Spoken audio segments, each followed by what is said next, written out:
Hey Pete, Yeah. what you doing out there? Looking for turtles in this really cool crawfish pond. This crawfish pond is in the process of habitat restoration, and we're doing a survey of all the species of reptiles and amphibians, including snakes and turtles and frogs. And that's why all these cover boards and metal is laid out around this section of the pond. And I have a couple turtles to show you. Let's see.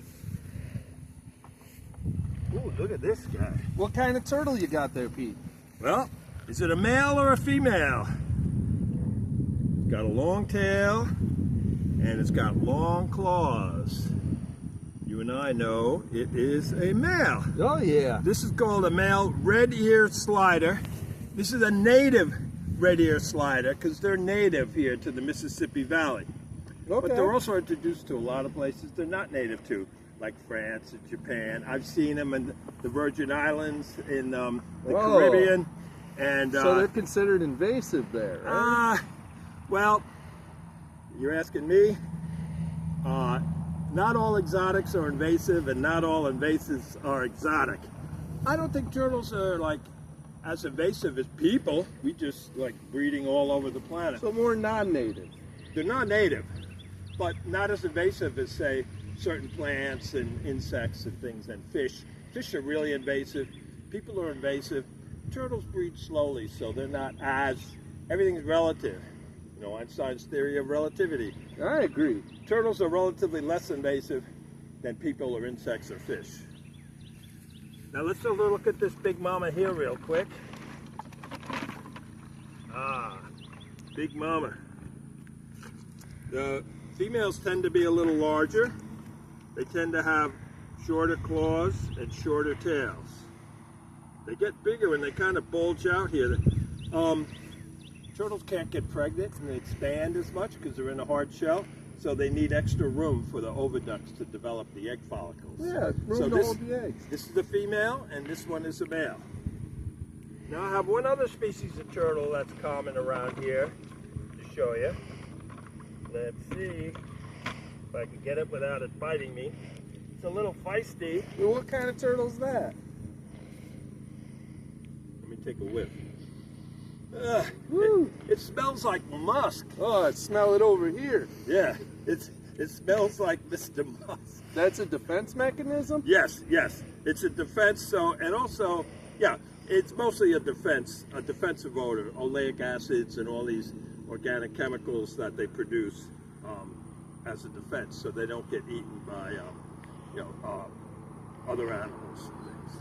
This is called a musk turtle because it smells kind of musky. Yeah, I've heard them called stink pots. Yeah, they do call them stink pots because they do stink a little bit, but to me, I spend so much time in the stinking mud in the swamps, they don't really smell that bad. That's right, that's right. We also got a book here, which Pete is got a lot to do with. Explain to us about that, Pete. Sure. This is a book called The Turtle Lover's Guidebook.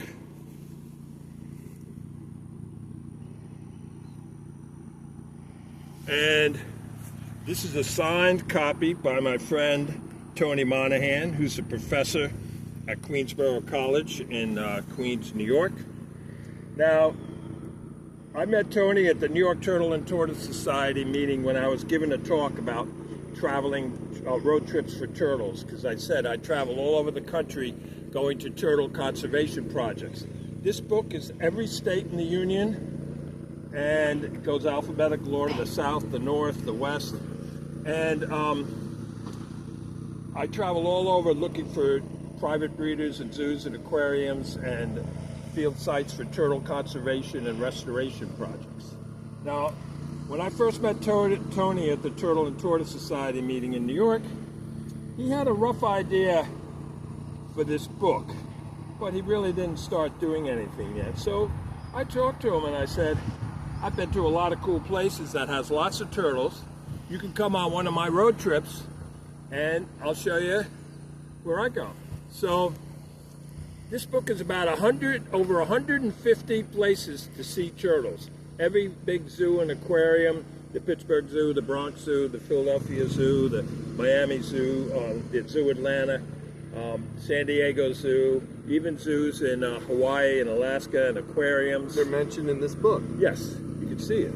And I didn't write this book, but he dedicated it to me because I tried to help inspire and enable him to get on the road and go to all these places.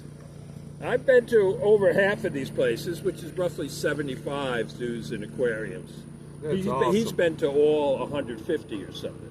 Once he got started, I said, you don't need me anymore. You're rolling on your own. So he completed the book in like 3 years, on time and on budget and everything. He really worked hard on it. And there's a number of projects and places that we talked about. That's a picture of Dr. Tony Monahan with some Galapagos tortoises. And there's a half picture of me in here. Here I am. You can see half of me, half of my face. This is radio tracking box turtles up in Cape Cod, Massachusetts. And another project I'm involved in Massachusetts is with the northern red bellies that they raise in schools. They head start them from hatching size up to about 4 inches. Beautiful. Then they let them go in a protected mass wildlife habitat. Beautiful. We need more of that. Yeah. We need more of that. So this is a great book. This is for you with my compliments. Well, thank you, sir. It's my pleasure. We'll keep that. So if anyone's interested in turtles, I highly recommend this book. We raised money to get extra copies that we give away to schools and libraries and those little library boxes that you see around. Awesome. Anyone who's interested in turtles, we want them to have access to this and read about all those zoos that I mentioned, no matter where you live. Whether you live in Kansas or Oklahoma, or one of my favorite reptile places I went to as a kid was in South Dakota, the Rapid City Reptile Gardens. Okay. And it's all in here, just about every place, including sea turtles and tortoises and all sorts of turtles.